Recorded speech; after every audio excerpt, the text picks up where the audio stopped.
Weekly Digest, where we highlight the work of ministers of government as they push the administration's development agenda.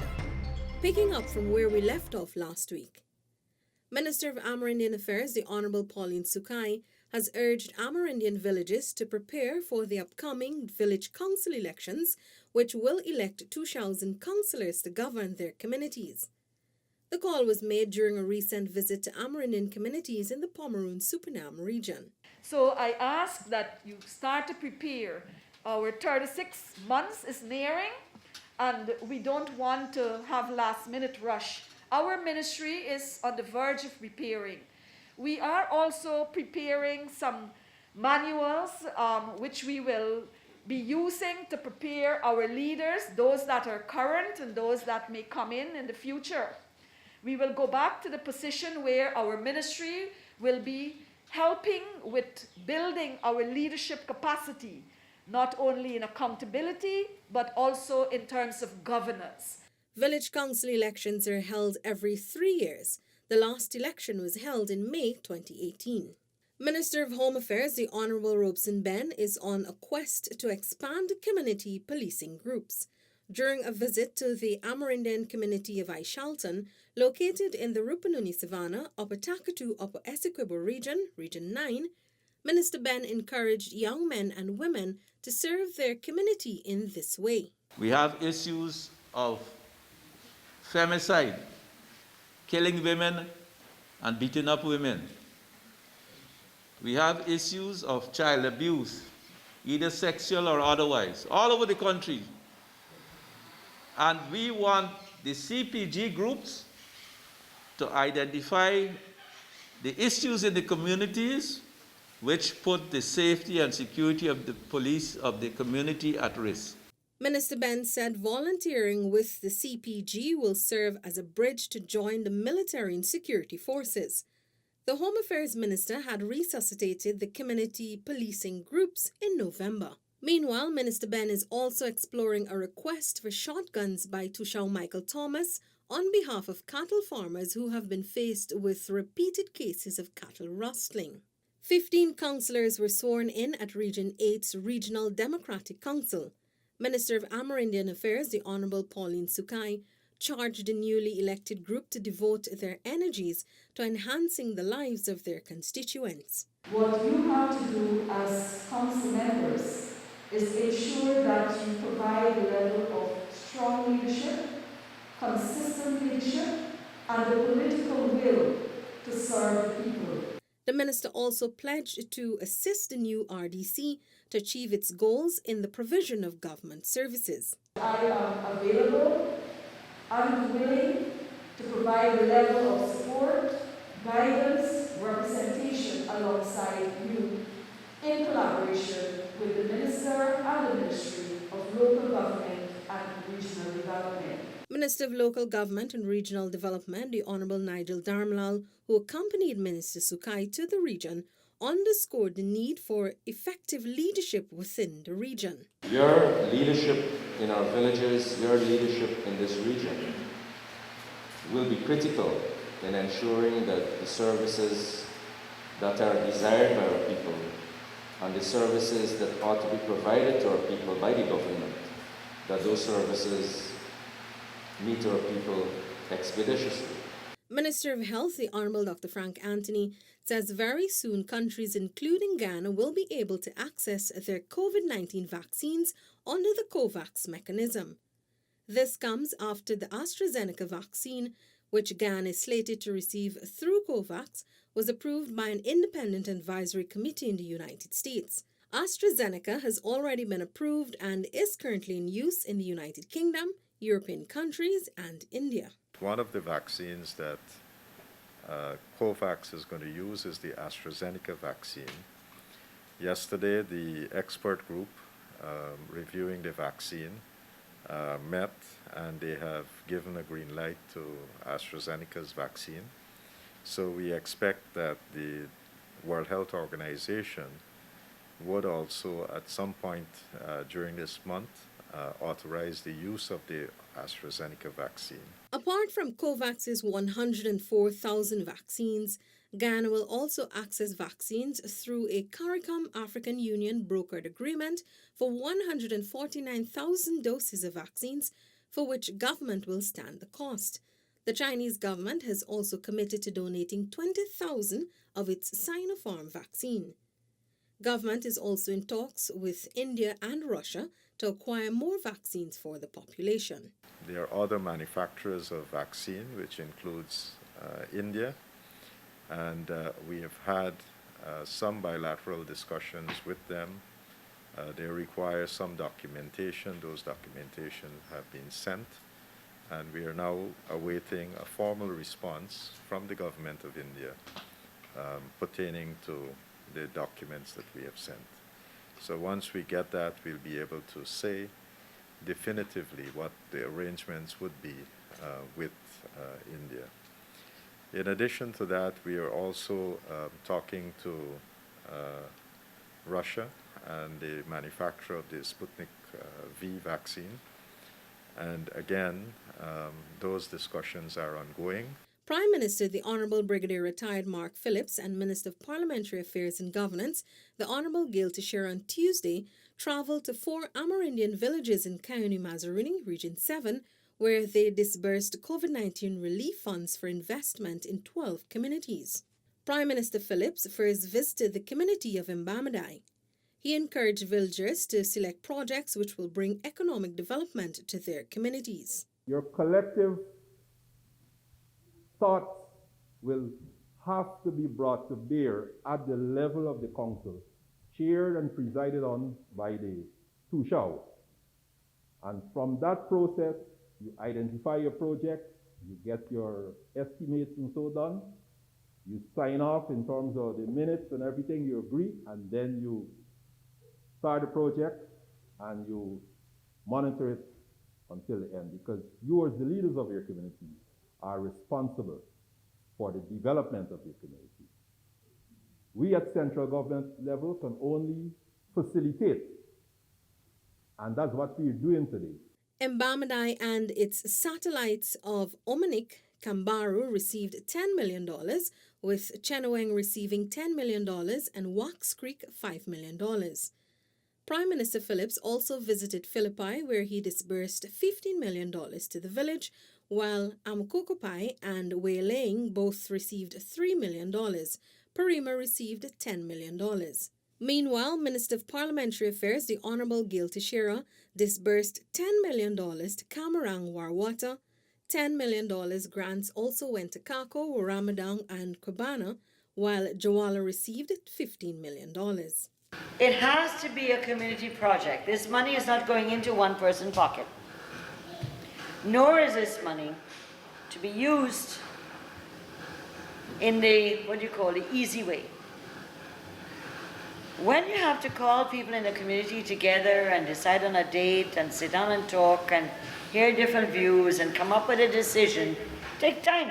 On Tuesday, Minister of Agriculture, the Honourable Zulfikar Mustafa, handed over 7 Honda motorcycles and 2 all-terrain vehicles valued at approximately $10 million to the Guyana Livestock Development Authority to boost extension services nationwide. Minister Mustafa also handed over 10 breeding bulls to farmers during a simple ceremony at the authority's headquarters at Monrepo, East Coast, Demerara. If we want to develop our country, if we want to advance the agriculture sector, then we can't work in a vacuum. We can't work in isolation from the farmers. We have to build a relationship. We have to build that partnership. And as Minister of Agriculture, I want to tell you here this morning that we are working assiduously to build that partnership. The minister also fulfilled an earlier promise by donating 86 broilers, 50 ducklings, and 3 bags of poultry feed to Ms. Jane Robinson. Ms. Robinson had reached out to the minister for assistance after losing her animals in a recent flood. That same day, the Agriculture Minister also met members of the National Tushao Council at the Regency Conference Room to discuss agriculture development plans for the hinterland. What I will do, I will set up a little team, a small team from my ministry to work with the various community, because remember you are not only representing your community or your village here, but you have been representing a number of communities. So I will set up that small committee to look, and you look at the common aspect of it. For example, training. We will be training people in the various villages, in the various community. We now have to set up those set up and build capacity in terms of set up the funding and where we'll be doing these training. Also, on Tuesday, the Agriculture Minister traveled to Parika Region 3 where he inspected a packaging facility. This as government seeks to foster more public-private business ventures. You could see it's a beautiful building, but it's underutilized. So I've asked her to come up with some plan how we can utilize a public-private partnership, put out an advertisement for expression of interest, and also we'll be sensitizing farmers to start use back this facility. Farmers from the region also met Minister Mustafa to discuss the rehabilitation of dams in their communities. The minister committed to working along with farmers to implement strategies for a proper grading system at the mills. Those roads, as I said, will open up new lands, and a lot of farmers will benefit. So if we can over time do all those roads, then imagine how much road will be done and you will have access. But we can't do all at the same time. I know for a fact, not only in West Coast here, all across the country in the rice growing areas, when you go, the tractors bring out tons of muds on the road. It's very dangerous for traffic and people. So I'll be working with the other ministry to see how we can develop these areas, to enhance these dams, to make it into proper farm to market road. An $89 million modern nursery school will soon be constructed at Martisville, East Coast, Demerara. The school, upon completion in August, will accommodate 270 students to ease overcrowding at the Monrepo Nursery School. Minister of Education, the Honorable Priya Manikchan, says this initiative is aimed to ensure every child of nursery age has access to education, in keeping with the United Nations Sustainable Development Goal 4 of providing inclusive and equitable quality education. We have an enrollment that is upward 85% of that age cohort going to nursery school, which is one of the highest in the Commonwealth Caribbean. So that tells us very clearly that Guyanese parents take their children's education very seriously. And that's a good thing. That's where we want our parents to be. We insist not only will you have a comfortable classroom to sit in, but you will receive a quality education when you get there. Quality education doesn't come by building a school alone. It comes by making sure we train teachers. Attorney General and Minister of Legal Affairs, the Honorable Mohber Anil Nandlal, who accompanied the Education Minister to the salt-turning ceremony, echoed those sentiments. Education is one of the government's highest priorities. Our children are our most precious assets. Not the oil, not the gold, not the diamond, but our children. And that is why if you look at every one of our budgets, education ranks among the largest budgetary allocation in every single budget of our country, because our children are our greatest asset, and we do not hold back any investments in relation to their future. Persons with housing queries can now have these addressed online at the Central Housing and Planning Authority's CH&PA website. This was disclosed by Minister of Housing and Water, the Honourable Colin Crowell, during an outreach exercise in Currivaton, Berbice, Region 6. Persons can access the website at chpa.gov.gy. For the persons who are updating their information, we have put back because for one reason or the other, I don't know why, it was there. And during the last government, somewhere around 2017, it was taken off the website. So you can now have your updated information scanned and be sent online to us, and we will update it. Minister Kroll said the ministry will also be relaunching its webpage, mohw.gov.gy, where persons could update their status and access up-to-date information from the ministry. Minister Kroll assured residents that their housing needs will be addressed as government is investing in the development of housing lots in several housing areas in the region. In Region 6, you can be rest assured that there will be continued investment in the housing sector for development of the areas. You can be rest assured we are working to acquire more land so that we can make allocations available. The PPPC government is committed to allocating 50,000 house lots over a 5-year period as outlined in its manifesto. The government of Barbados on Wednesday delivered 3,000 doses of the AstraZeneca vaccine to Guyana to aid in the country's fight against COVID-19. The donation was Prime Minister the Honourable Mia Mottley fulfilling a promise to her regional counterparts. The vaccines arrived at the Eugene F. Correa International Airport and was received by Minister of Health the Honourable Dr. Frank Anthony. Barbados is among the first countries in the region to receive vaccines from India. The 3,000 doses will be administered to 1,500 people since each person will need 2 doses. Dr. Anthony says frontline workers will be among the first to be vaccinated. So we are extremely grateful, and as you can see, we just received these doses, and we'll start administering as soon as possible. The vaccine is the AstraZeneca vaccine, and it's from the Serum Institute in India. Tomorrow, we'll have an exercise. We'll get the persons from the Georgetown Hospital and those in charge of the Ocean View facility. So we'll start with those persons because they're really the ones who interact more often with patients. One day after Guyana received 3,000 doses of the AstraZeneca vaccine Covishield from Barbados, the first set of frontline health workers from the Georgetown Public Hospital Corporation, GPHC, and the COVID-19 Intensive Care Unit at the Infectious Diseases Hospital at Liliendal received their first doses. Minister of Health, the Honourable Dr. Frank Anthony, deemed the moment a historic one. He said the vaccination process will soon be rolled out at other regional hospitals.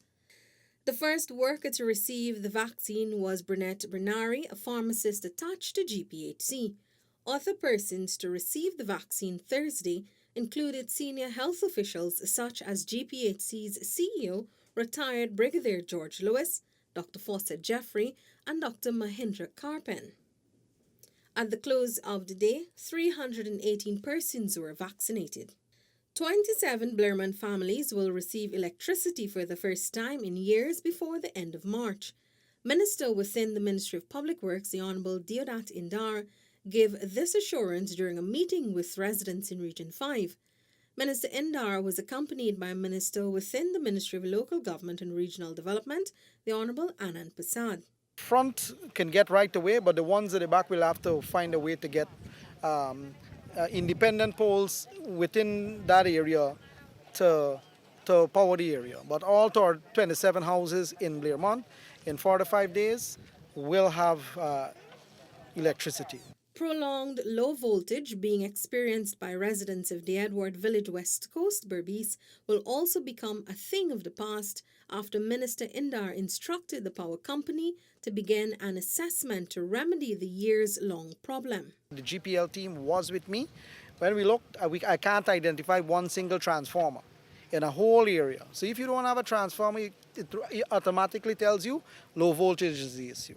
So a team will go there by the end of the week to assess it and to look at the diagram of the area and see what kind of transformers have to go there, and GPL will have to go down there and fix that issue. Later on, Minister Indar registered his dissatisfaction with the pace of work by contractors assigned to complete the Burma Road. This road was contracted since last year. I'm seeing some works being done here, but I'm not satisfied with the speed of the works that's done here. Then I'm seeing a road at the side there at Champagne.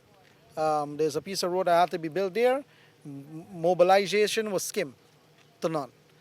And I'm going to be dealing with those contractors that is doing this road and that one, and the two in Blairmont as well. Minister within the Ministry of Public Works, the Honourable Deodat Indar, has condemned the findings of the recently released internal audit into the Maritime Administration Department, MARAD, which revealed several irregularities. It's a kind of fraud that I've never seen before, right? Right now, I checked the tally on them. $657 million was paid to contractors through MARAD to repair 4 vessels, and 0 was done so far. Minister Indar highlighted that mobilization advances and subsequent payments were made without any verification by MARAD. No report of measured works were done. So the persons who are culpable of that will have to answer, and actions will be taken against them. The audit has brought internal controls at the agency on the heavy criticism following evidence of conflict of interest and a lack of checks and balances, among other matters. Minister of Public Works, the Honourable Bishop One Edgell, has requested that the Auditor General execute a forensic audit into the agency.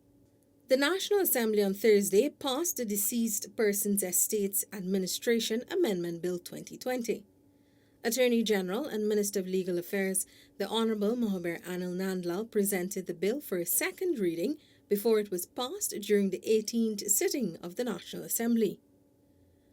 Under the current Act, letters of administration are not required for small estates in certain circumstances where the value of the estate does not exceed $1,000.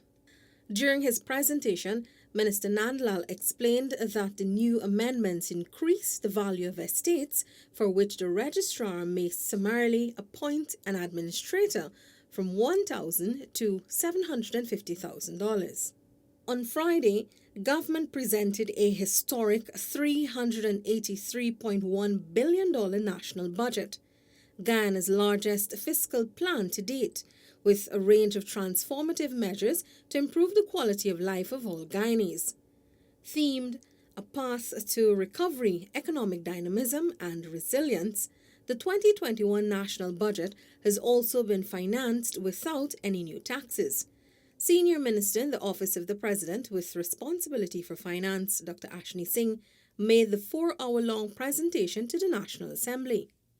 Added to the wide range of public investment projects and initiatives were several new measures to bring relief to households and businesses amid the difficulties brought on by the COVID-19 pandemic over the last year. This budget comes after the emergency budget of 2020, which was prepared under a compressed schedule. Mr. Speaker, Budget 2021 outlines a set of policies, programs, and projects which will not only catalyze economic growth directly, but will also see billions of US dollars of private investment realized across several sectors of the economy.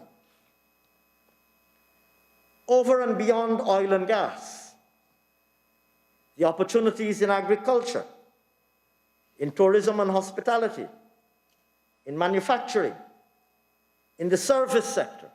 That's it for this edition of Weekly Digest. For these and other government-related information, do log on to our website, dpi.gov.gy, and our social media platforms as well.